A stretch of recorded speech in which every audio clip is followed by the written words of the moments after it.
नमस्कार दोस्तों, क्राइम तक में आप सबका स्वागत है। मैं हूं सुप्रतिम बैनर्जी।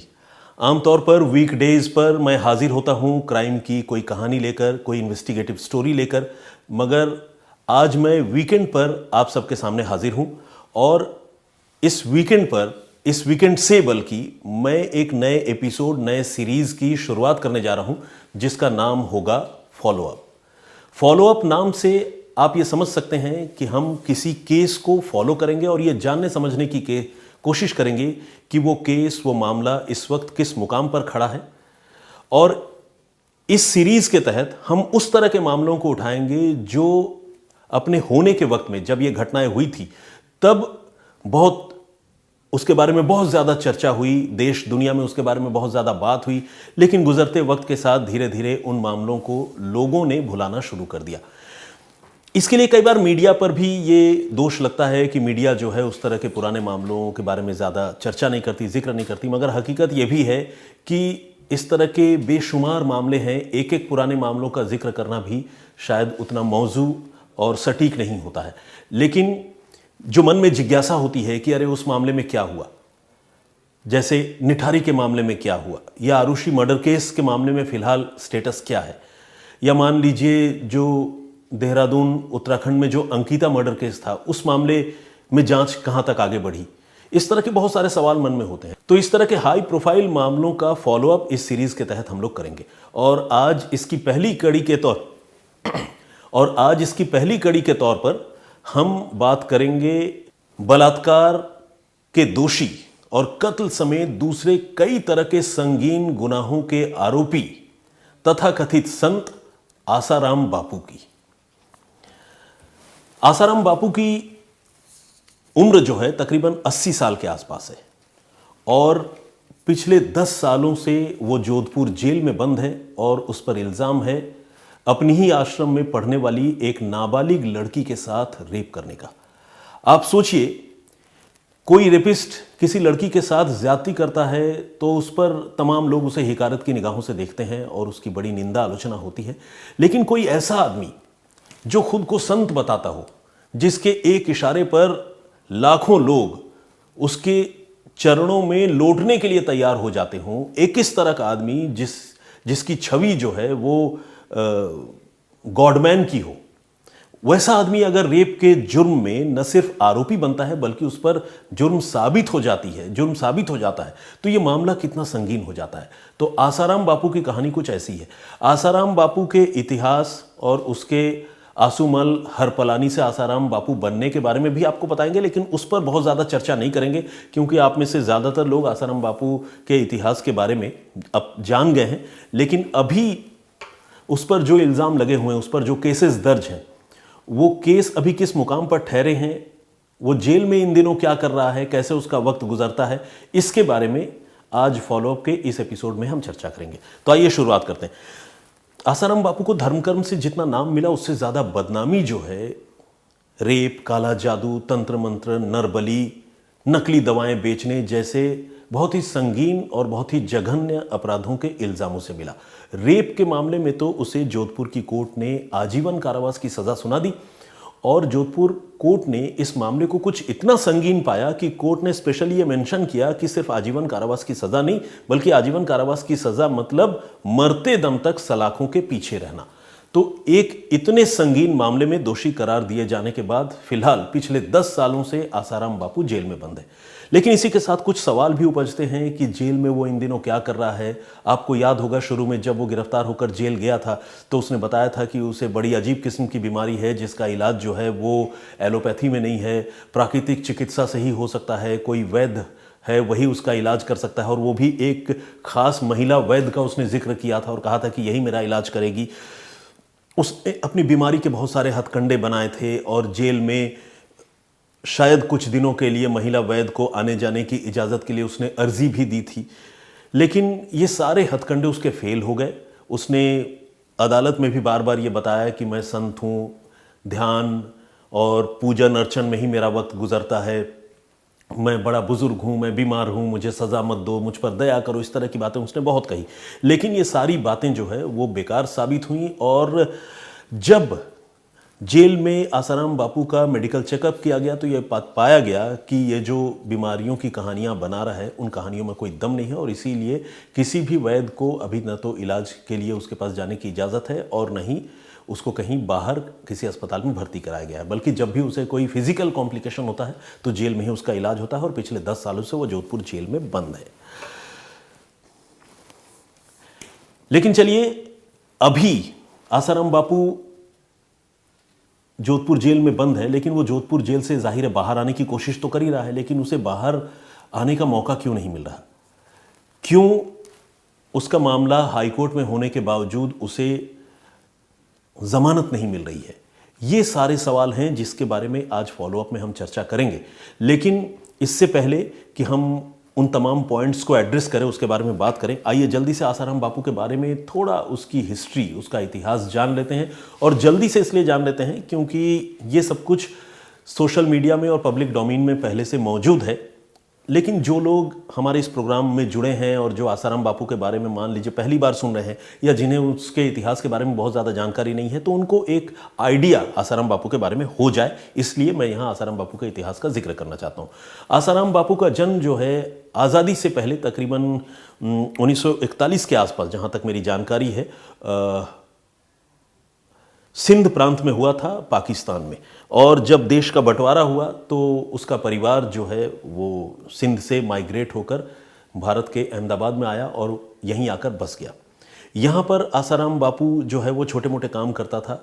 उसने कुछ समय तक तांगा चलाया, कुछ समय तक अपने पिता के साथ मिलकर उसने शक्कर यानी चीनी, गुड़ वगैरह बेचने का कारोबार भी किया।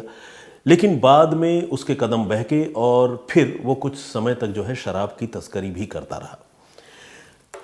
आसाराम का असली नाम आसुमल हरपलानी है, लेकिन धीरे धीरे ये बताते हैं कि आसाराम जो है संत लीला शाह का शागिर्द बन गया और उसने ये दावा करना शुरू कर दिया कि वो जो है संत लीला शाह से दीक्षा प्राप्त कर चुका है और वो खुद भी एक संत है।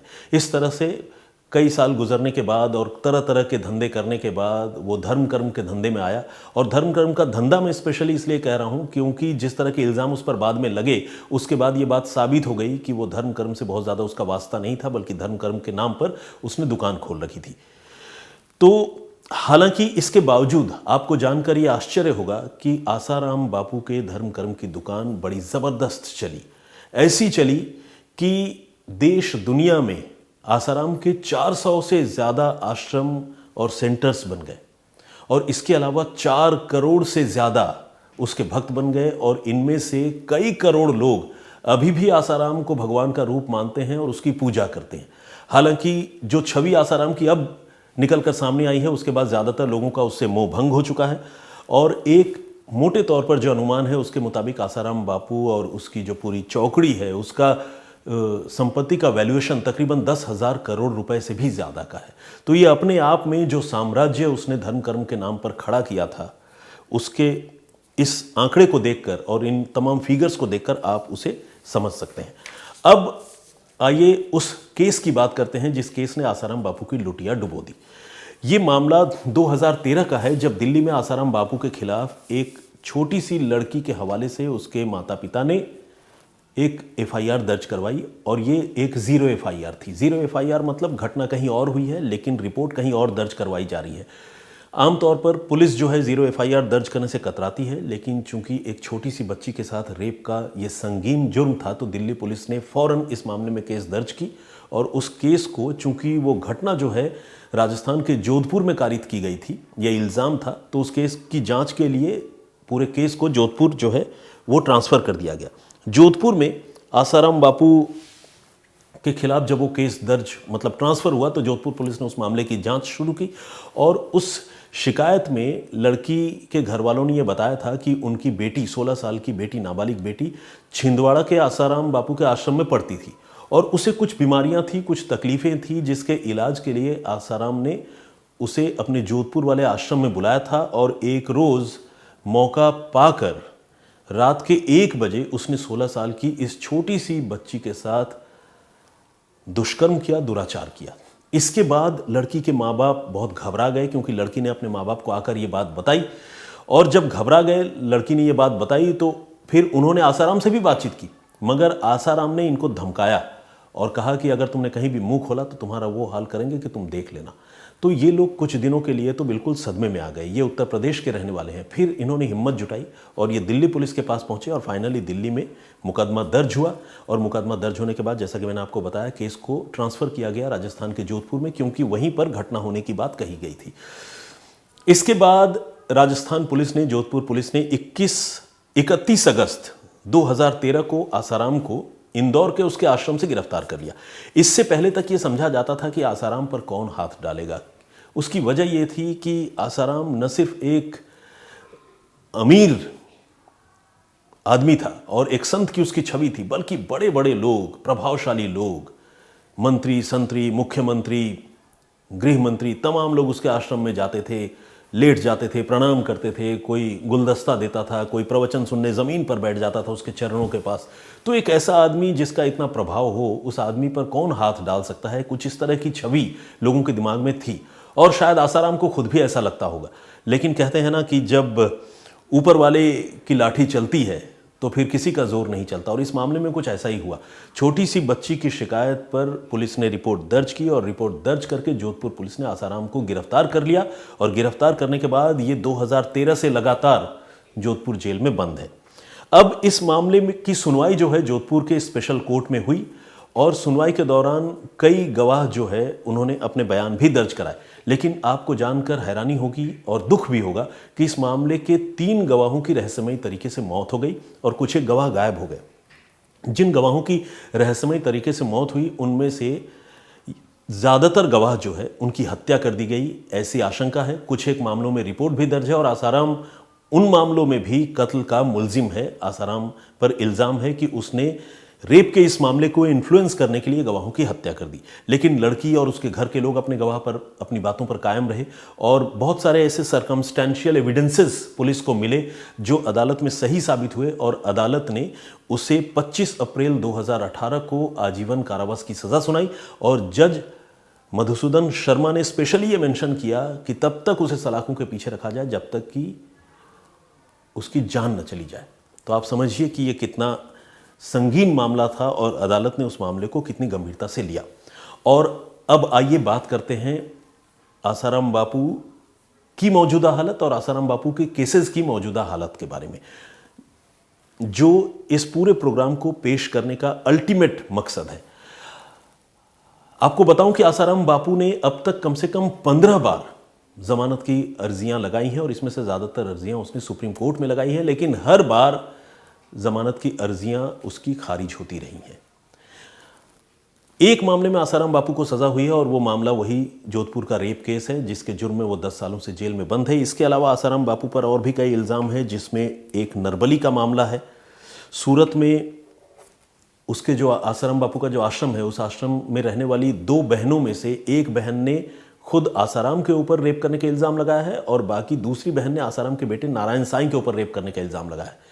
कैसे लोग हैं, कैसे कैसे इल्ज़ाम हैं, आप सुनिए और सोचिए और समझने की कोशिश कीजिए। इन पर नकली दवाएं बेचने का भी इल्ज़ाम है और गवाहों की हत्याएं करवाने का और तंत्र मंत्र काला जादू करने का इल्ज़ाम तो है ही।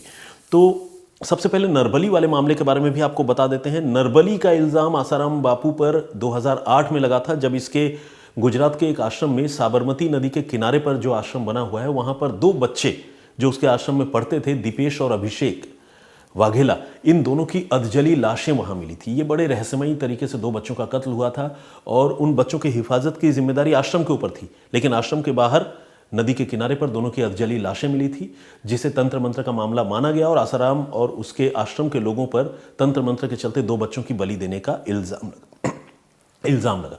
इसी तरह सूरत के आश्रम में 2 बहनें रहती थी जिन्होंने 1997 से 2006 के दरमियान अपने साथ बलात्कार करने का इल्ज़ाम लगाया। इसमें एक बहन, जो बड़ी बहन है, उसने कहा कि उसके साथ खुद आसाराम ने बलात्कार किया, यौन शोषण किया और कई बार किया, और दूसरी लड़की के साथ जो है आसाराम के बेटे नारायण साईं ने किया।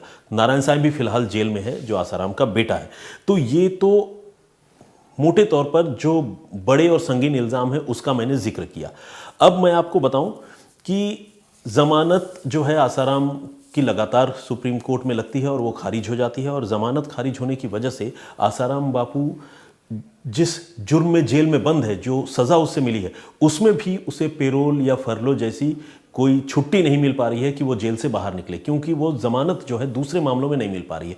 अब हालात ऐसे हो गए हैं कि खुद आसाराम बापू के जो वकील हैं, उन्होंने नवंबर के महीने में पिछले साल 2022 में जब कोर्ट में ज़मानत की अर्जी लगाई, तब बड़े निराशा भरे अंदाज में ये कहा कि जिस रफ्तार से आसाराम के खिलाफ अलग अलग कोर्ट में जो मुकदमे चल रहे हैं और ट्रायल की जो रफ्तार है, उससे तो लगता है कि पूरी उम्र निकल जाएगी और ट्रायल ख़त्म नहीं होगा। कहने का मतलब वकील जो आसाराम के हैं, उन्होंने भी एक निराशा जताई और ये कहा कि आसाराम बापू जो उनका मुवक्किल है वो शायद पूरी उम्र सलाखों के पीछे ही गुजर जाएगा, लेकिन उस पर जो केसेस दर्ज हैं उसका ट्रायल पूरा नहीं होगा, क्योंकि ट्रायल जो है वो स्पीडीली नहीं हो रहे हैं, उसकी रफ्तार तेज़ नहीं है। हालांकि ये सारी बातें सुप्रीम कोर्ट ने सुनी और सुप्रीम कोर्ट ने गुजरात सरकार को एक नोटिस जारी किया और कहा कि आसाराम बापू पर जो इल्ज़ाम हैं और जिस इल्ज़ाम में ज़मानत की मांग आसाराम बापू की ओर से इस बार की गई है, उस पर गुजरात सरकार का स्टैंड क्या है वो क्लियर करे। इसके बाद ही सुप्रीम कोर्ट इस मामले पर भी फैसला करेगा कि आसाराम को ज़मानत देनी है या नहीं देनी है। लेकिन जैसा कि मैंने आपको बताया कि आसाराम 15 बार ज़मानत मांग चुका है और उसे ज़मानत एक बार भी नहीं मिली है, और जो मुकदमे उस पर दर्ज हैं वो एक नहीं कई मुकदमे दर्ज हैं। अगर मान लीजिए इन तमाम मामलों में जो ट्रायल के स्टेजेस में है, अगर उसमें ज़मानत मिल भी जाती है, तो जिस जुर्म में उसे सज़ा हो चुकी है और वो जोधपुर जेल में बंद है, उस मामले में उसका बाहर निकलना मुश्किल होगा। हालांकि पेरोल और फरलो जैसी चीज़ें जो कैदियों को मिलती है, उसका लाभ आसाराम ले सकता है। आपको पता है कि राम रहीम जो है उस तरह का लाभ जमकर उठा रहा है। हरियाणा में वो रोहतक के सुनारिया जेल में बंद है और बार बार बाहर आ जाता है। लेकिन आसाराम की किस्मत जो है इस मामले में उसका साथ नहीं दे रही है, क्योंकि उस पर कई ऐसे मामले हैं जो ट्रायल के स्टेज पे हैं और उन मामलों में उसे ज़मानत नहीं मिल रही है। तो फिलहाल जो रेप का मामला आसाराम पर दर्ज है और जिसमें उसे सज़ा हो चुकी है, उस मामले में आसाराम ने अपील भी की है। अब आप समझ सकते हैं, ऐसे तो कोई भी दबा कुचला इंसान होता है, अगर उस पर भी कोई केस दर्ज हो जाता है जो गरीब तबके से हो या साधन जिसके पास ज़्यादा न हो, वो भी कोशिश करता है कि वो अपनी आज़ादी की लड़ाई लड़े और अपर कोर्ट्स में जाए, मतलब हाई कोर्ट में जाए, सुप्रीम कोर्ट में जाए और अपनी फरियाद करे। तो आसाराम जैसा प्रभावशाली आदमी तो फरियाद करेगा ही, तो उसने राजस्थान हाई कोर्ट में भी अपील कर रखी है अपने ऊपर जो जुर्म साबित हुआ और सज़ा हुई है उस सज़ा के खिलाफ। लेकिन वो मामला भी अभी राजस्थान हाई कोर्ट में विचाराधीन है और इधर दूसरे कई सारे मामले हैं जो अलग अलग ट्रायल कोर्ट्स में चल रहे हैं, जिनमें से अहम मामलों का मैंने आपसे जिक्र किया। तो इस तरह से आसाराम बापू फिलहाल राजस्थान की जोधपुर जेल में बंद है और जोधपुर जेल में उसका दिन जो है किसी भी आम कैदी की तरह गुजरता है, जहां पर वो धर्म कर्म का नाटक किया करता है, पूजा पाठ का नाटक करता है। हालांकि चूंकि उसकी उम्र 80 साल से ज़्यादा की है, तो उसे सश्रम कारावास तो नहीं हो रही है, उसे मेरे ख्याल से कोई काम वाम तो करना नहीं पड़ता है, लेकिन जो जेल की रोटी, जो जेल का खाना, जो रूटीन चीज़ें हैं, उसी रूटीन से उसे भी गुजरना पड़ रहा है और ये सिलसिला लगातार चलता जा रहा है। आसाराम को जब सज़ा हुई थी उस समय भी उसने हाथ जोड़कर रोते हुए जज से ये फरियाद की थी कि उसकी उम्र को देखते हुए उस पर रहम किया जाए, लेकिन उसका जुर्म ऐसा था कि उम्र को देखते हुए जज ने कोई रहम नहीं की और उसे बहुत कड़ी सज़ा सुनाई थी। और अब आसाराम एक मामले में तो सज़ा काट ही रहा है, बाकी दूसरे मामले पर भी उसके खिलाफ जो है जुर्म साबित होने पर सज़ा होगी। और ऐसे में जो हालात है उसको देखकर यह लगता है कि आसाराम बापू का फ़िलहाल बाहर निकलना, या अगर ये भी कहें कि जीते जी बाहर निकलना मुश्किल है, तो शायद ये बात भी गलत नहीं होगी। तो खैर, फॉलोअप में आज ये थी आसाराम बापू की कहानी, जिसमें आसाराम बापू के पुराने इतिहास से लेकर उस पर दर्ज केसेस की मौजूदा स्थिति और उसके बाहर आने और नहीं आने की संभावनाओं के बारे में हमने चर्चा की। आपको हमारा ये एपिसोड, हमारा ये प्रोग्राम कैसा लगा, इसके बारे में अपनी राय ज़रूर दीजिएगा और साथ ही और कौन कौन से मामले या केसेस आप देखना समझना चाहते हैं, जिसके बारे में जानना चाहते हैं, प्लीज़ उसके बारे में भी फीडबैक ज़रूर दीजिएगा। और साथ ही आसाराम बापू, जिसे पूरी दुनिया एक संत के तौर पर देखती थी, उसने जो इतने जघन्य अपराधों को अंजाम दिया, जिसमें सिर्फ उस पर आरोप ही नहीं लगे बल्कि दोष भी साबित हो गया, ऐसे आदमी के बारे में आप क्या सोचते हैं? आप इस पर भी अपनी राय, अपना नज़रिया ज़रूर हमसे साझा कीजिएगा। मुझे आपके कमेंट्स, आपके जवाब का इंतज़ार रहेगा। अगले एपिसोड में वीकेंड पर फॉलोअप के साथ जब मैं हाजिर होऊंगा तो आसाराम बापू के बारे में आप लोगों ने जो बातें कही हैं उसकी चर्चा करूंगा। फिलहाल मुझे इजाज़त दीजिए और अपना बहुत ख्याल रखिए, सुरक्षित रहिए। जय हिंद, जय भारत।